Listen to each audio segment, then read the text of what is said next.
Hey, welcome to another rail line video. This time we will be looking at the Eastern Rail Line. We'll be giving you all the details about this line. As you are aware, the rehabilitation and reconstruction of this line was recently inaugurated. There are many new branches added to the Eastern Rail Line. Many cities will for the first time see a rail line pass through them. The Eastern Rail Line starts from Nigeria's biggest oil city, Port Harcourt, to many cities in the southeast before going all the way to Maiduguri in the north. Work on the rehabilitation and reconstruction of the rail line has started already. This rail line is one of the oldest in Nigeria. In fact, the Port Harcourt to Kafanchan section of the Eastern Rail Line was completed in the early 1940s. Yes, this is true for the connecting line from Kafanchan to Kaduna and also from Kafanchan to Kuru and Jos. From Kuru to Maiduguri was completed in 1965. The reason for the rehabilitation of this line is because many sections of this line, including bridges, are dilapidated as a result of non-use. When a lot of highways were built in the 1980s, it brought competition to the train service and passenger traffic dropped significantly as a result. In the 90s, some trains were added to this line and trains started running skeletal services. But trips took so long, sometimes 2 days, from Port Harcourt to the north. It reached to a point that the trains had to stop running, which led to a complete dilapidation of the tracks and stations. Some tracks are missing and remaining ones are seriously rusted. Even after a contract was awarded in 2011 for the rehabilitation of the Port Harcourt to Maiduguri section, the rail line is still mostly out of service. Now, a fresh $3 billion contract has been awarded that will completely rehabilitate and reconstruct the entire Eastern Rail Line infrastructure.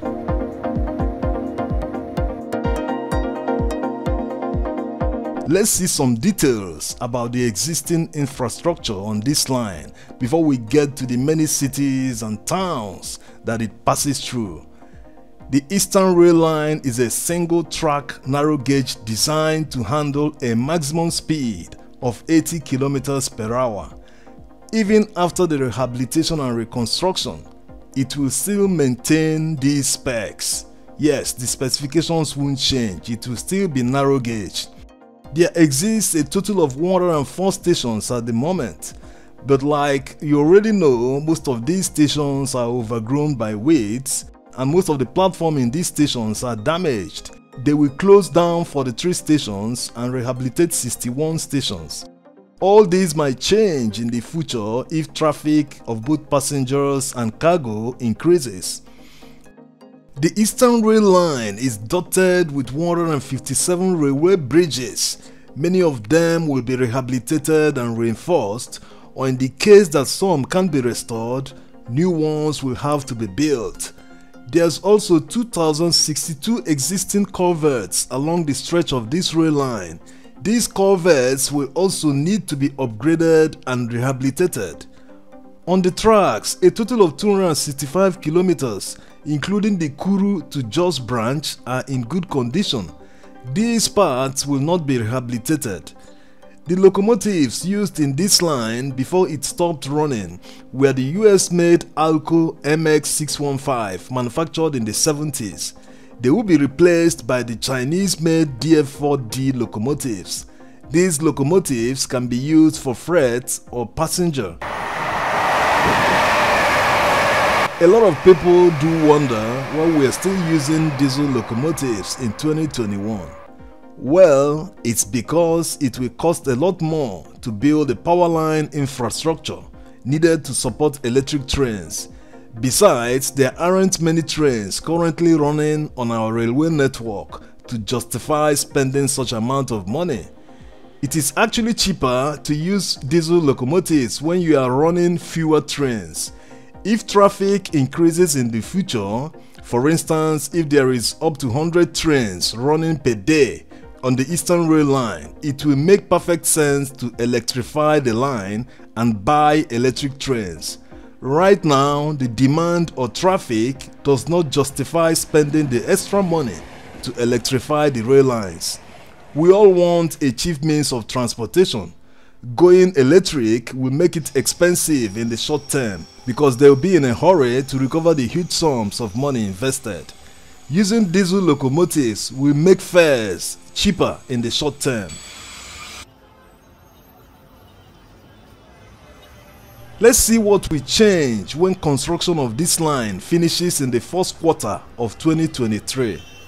A lot of new branches and spurs have been added to the existing rail line, which means that while they are rehabilitating and reconstructing the old line, they will be constructing new branches to many cities and towns. New branches will cover Bonny Island. That's because of the deep sea port that will be built there.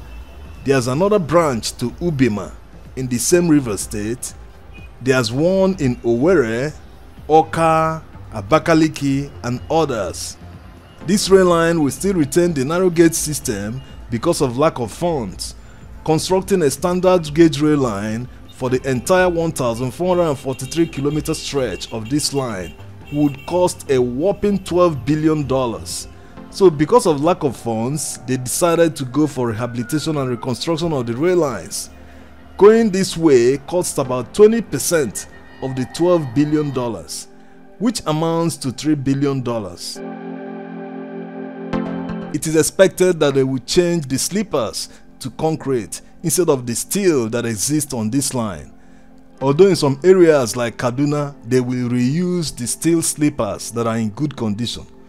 Also, they will construct drainages along the full length of the rail line.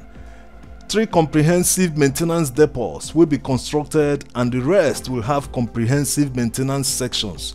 In fact, there will be 62 in total. Alright, before we get down to business as usual, showing the route of the rail line, let's do some basic geography 101.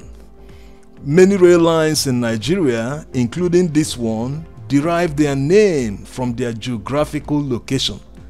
That's why the Lagos to Kano rail line is called the Western Rail Line. As you can see, it's simply because it covers the western part of the country. There's this line from Warri to Itape and Ajokuta that will still join Abuja, but that section has not been concluded right now. They all make up the Central Rail Line. As you can see, it's in the center. Then to the Eastern Rail Line, it covers the entire eastern part of the country. Some young people get confused when geopolitical acronyms like South-South are mentioned. South-South doesn't actually exist in geography. This acronym came to political limelight in the 90s when some politicians suggested a return to regional government. That was during the Abacha days. So geographically, Port Harcourt is in the eastern part of the country, which is where the rail line starts from. There's a 16-kilometer line from Port Harcourt City Station to Elelenwo. This line will have 1 station. There's also a branch to Bonny that will go to the deep sea port that will be built there. There's another 2-kilometer branch to Onne Port. Yes, all rail lines in Nigeria terminate in the seaport. This is to facilitate import and export of goods. What good will a rail line do if businesses can't move their finished goods from their depot to the seaport or vice versa? Anyway, let's continue. From Elelenwo, there's a new 84-kilometer branch to Owerri, the Imo State capital. This is entirely a new addition. They will construct 3 stations along this new line to Owerri. In the future, they will add more if traffic increases. This line will likely pass the railway village in Ubima. The railway village seems to be part of the university that the contractor will build in Ubima as part of their corporate social responsibility. Okay, back to Elelenwo. After that, the rail line now moves to a new station on the way to Aba. they will build a transshipment station in Asa. This station will serve as a link between the Eastern Rail Line and the upcoming Coastal Rail Line, which is standard gauge. Yes, we did a video about the Lagos to Calabar Rail Line. You can get the link in the video description. From all indications, construction will start on the Coastal Rail Line this year. The Chinese contractor will have to move equipment and materials to the tune of $4 billion to Nigeria for the start of the project. We'll keep you updated as construction moves on. Yes, after the Asa station, it will now get to Aba. From Aba, the rail line will get to Umuahia, the capital of Abia State. From here, the rail line will get to Afikpo. After Afikpo, it will head to Enugu, the coal city, where there will be 2 new branches, with one heading westward to Oka in Anambra, and the other one eastward to Abakaliki in Ebonyi. After that, maybe the Anambra people will build another one that will connect to Onitsha, and the Ebonyi people will build another one, or maybe that will be, since it's going to another state, they will build another one that will connect to Calabar and maybe onward to Cameroon later on. They will construct a comprehensive maintenance depot in Enugu. This rail line already crisscrosses the city in Enugu. This part was chosen in those days because of the coal mines in Enugu. Now that coal is no longer mined, will they build a new line that will cut off the city and go straight to Emene? Because the trains crisscrossing the city will slow them down a lot. The modernization of the rail lines is a welcome development, but let's not forget that it should be made attractive to passengers to use them. No one wants to spend days on a journey when coaches or minibuses can do the same journey within hours and at a relatively cheap cost.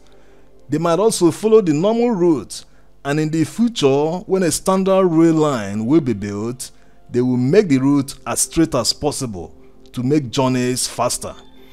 We'll have to wait and see. Anyway, after Enugu, the rail line heads to Oturukpo. From there, it gets to the capital city, Makurdi, in Benue.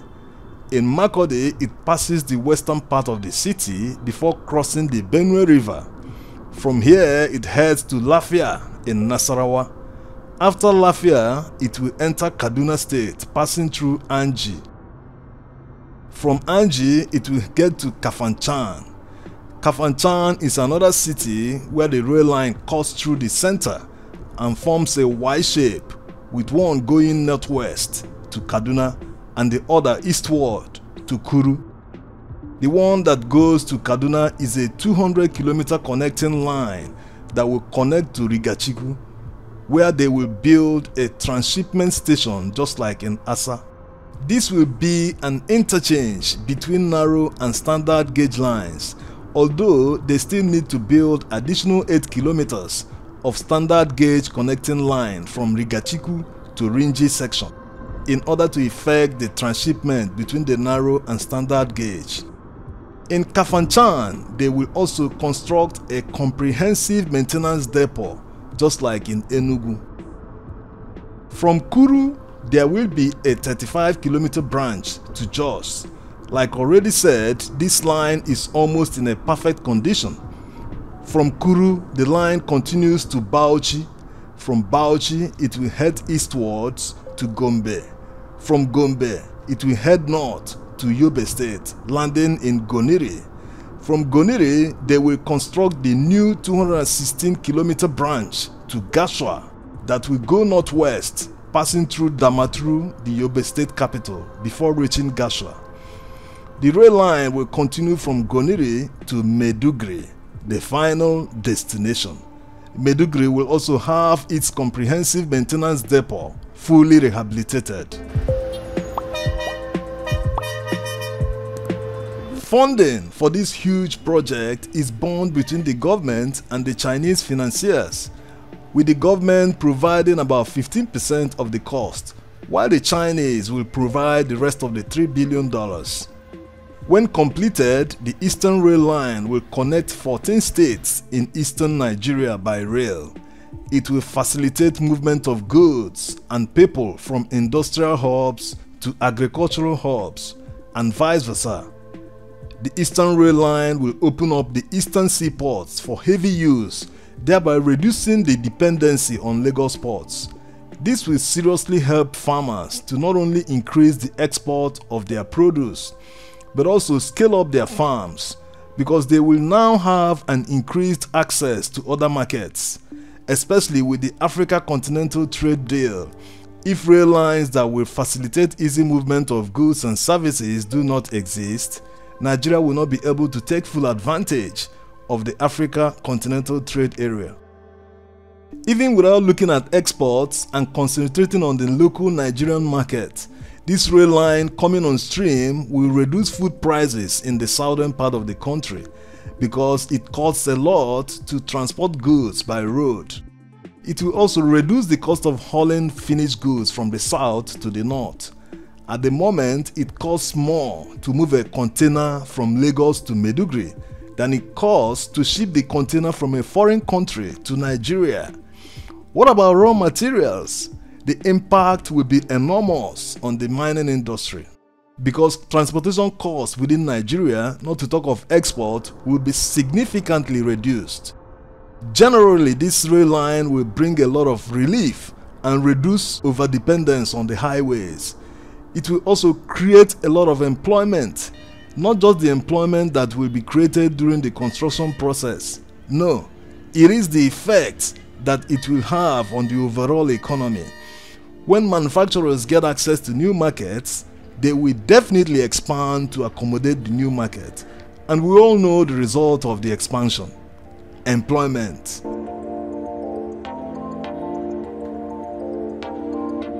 Okay, wonderful people, we hope you enjoyed the Port Harcourt to Maiduguri rail line video.